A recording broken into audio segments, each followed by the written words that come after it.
आज के व्याख्यान में आपका स्वागत है।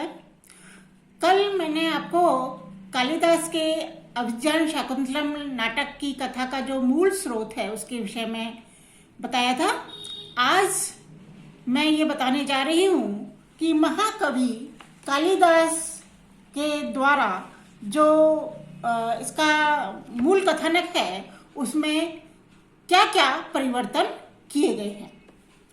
तो देखिएगा, यद्यपि महाकवि कालिदास ने महाभारत के शकुंतलोपाख्यान की कथा के आधार पर ही अभिज्ञान शाकुंतल की रचना की है, तथापि दोनों की कथा वस्तु का तुलनात्मक अध्ययन करने पर यह स्पष्ट हो जाता है कि महाकवि ने अपनी नव उन्मेषशालिनी प्रतिभा के बल पर महाभारत की नीरस कथा को किस प्रकार सजीव एवं सरस बना दिया है।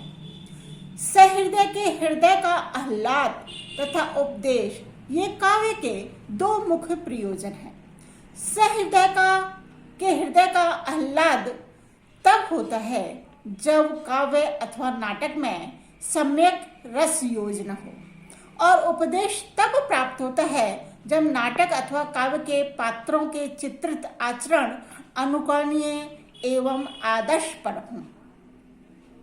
इन्हीं दो बिंदुओं को दृष्टिगत कर महाकवि लोक विश्रुत प्राचीन कथाओं को लेकर उसमें आवश्यक परिवर्तन अथवा परिवर्धन करता है।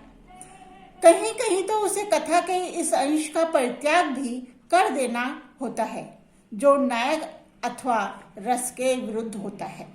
नाट्यशास्त्र आचार्य धनंजय का इस कथन इसके विषय में ये कथन जो है उल्लेखनीय है। उन्होंने कहा है, यत् तत्र अनुचितम किंचित नायकस्य रसस्य वा विरुद्धम तत् परित्यज्य मनथा वा प्रकल्पयेत्।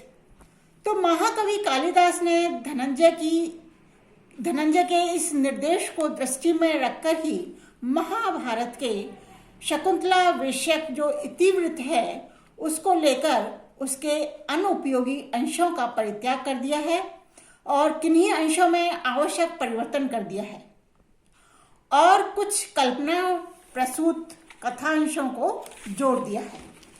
तो ये जो कथा में महाकवि कालिदास के द्वारा परिवर्तन किए गए हैं उनके विषय में मैं आपको बताने जा रही हूँ। तो पहला जो परिवर्तन है वो है कि अभिज्ञान शाकुंतल में मृग्या विहारी दुष्यंत ससैन्य नहीं अपितु अकेला ही आया है। वह हरण का पीछा करता हुआ ही आश्रम के समीप पहुंचता है, जहां उसे तापस कुमारों से यह सूचना मिल जाती है कि भगवान काश्यप एक लंबे समय के लिए सोम तीर्थ गए हुए हैं और आश्रम में उनकी दुहिता शकुंतला ही अतिथि पूजा करती है। इस प्रकार राजा के मन में शकुंतला को देखने की उत्सुकता जागृत हो जाती है। महाभारत के दुष्यंत की भांति कालिदास का दुष्यंत सीधे शकुंतला के आश्रम में नहीं जाता है। उसे कुछ दूर चलने पर वृक्ष सेचन करती हुई युवतियों के शब्द सुनाई पड़ते हैं। वह एक झाड़ी में छिपकर उनके वार्तालाप को सुनता रहता है। इन ऋषि कन्याओं के साथ कण्व दुहिता शकुंतला भी है, जिसे सहसा एक भ्रमर आकर तंग करने लगता है। जो ही भयाक्रांत शकुंतला परित्राण की मांग करती है तो ही दुष्यंत उनके मध्य उपस्थित हो जाता है और उसे देखकर शकुंतला सहम जाती है और लज्जा भाव से एक ओर हट जाती है। अभिज्ञान शाकुंतल की शकुंतला एक निश्चल तापस कन्या है जो दुष्यंत के प्रति आसक्ति होने पर भी उसे व्यक्त नहीं करती है। उसमें लज्जा है, शील है, संयम है, गुरु भीरुता है, त्याग है। उसके चरित्र को उदात्त बनाने में उसकी प्रिय सखियों जिनका नाम है अनुसुईया और प्रियंवदा की बहुत ही बड़ी भूमिका रही है। महाभारत में शकुंतला स्वयं अपना जन्म वृत्तांत सुनाती है, किंतु अभिज्ञान शाकुंतल में उसकी सखियां ही उसका वंश परिचय देती हैं। अभिज्ञान शाकुंतल में कर्ण ऋषि सोमतीर्थ गए हुए हैं और इधर आश्रम वासियों की ओर से राक्षसों से आश्रम की रक्षार्थ राजा से निवेदन किया गया है। अतः नायक और नायिका के प्रेम का क्रमिक विकास होकर ही परिपाक हुआ है, जो मनोवैज्ञानिक तथा सामाजिक दोनों दृष्टियों से ही समीचीन जान पड़ता है। महाभारत में गांधर्व विवाह के 7 वर्ष बाद शकुंतला को पति गृह भेजा गया है, जबकि शाकुंतल में सोमतीर्थ से लौटते ही कण्व ऋषि ने अपनी आपन सत्वा पुत्री को उसके पति गृह भेज दिया है। यह दूसरी बात है कि पुत्र सर्वदमन का जन्म और 7 वर्ष तक भरण पोषण ऋषि आश्रम में ही हुआ है, पर वह काश्यप के आश्रम में ना होकर के मारीच के आश्रम में हुआ है। महाभारत में दुष्यंत जानबूझकर शकुंतला का तिरस्कार करता है और आकाशवाणी द्वारा प्रमाण दिए जाने पर उसे स्वीकार कर लेता है। अभिज्ञान शाकुंतल में दुर्वासा शाप की नूतन अवतारणा की गई है, जिसके कारण दुष्यंत जो है शकुंतला तथा उसके सभी तापसियों द्वारा बार बार स्मरण दिलाए जाने पर भी अतीत की घटना का स्मरण करने में असमर्थ रहता है। इसी बीच एक छाया सी पड़ती है और वह शकुंतला को उठाकर मारीच ऋषि के आश्रम में ले जाती है। दुर्वासा शाप की भांति धीवर प्रसंग भी कालिदास द्वारा जोड़ा गया नूतन वृत्तांत है। दुष्यंत ने आश्रम से विदा होते समय शकुंतला को अपना स्वनामांकित अंगुलियक भेंट किया था, जिसे सरोवर में हाथ मुंह प्रक्षालन करते हुए शकुंतला की अंगुली से गिर जाने पर एक मछली ने निगल लिया था। दैववशात वह मछली एक धीवर के जाल में पड़ गई और जब उसका पेट चीरा गया तो उसमें से वह अंगुलियक निकला।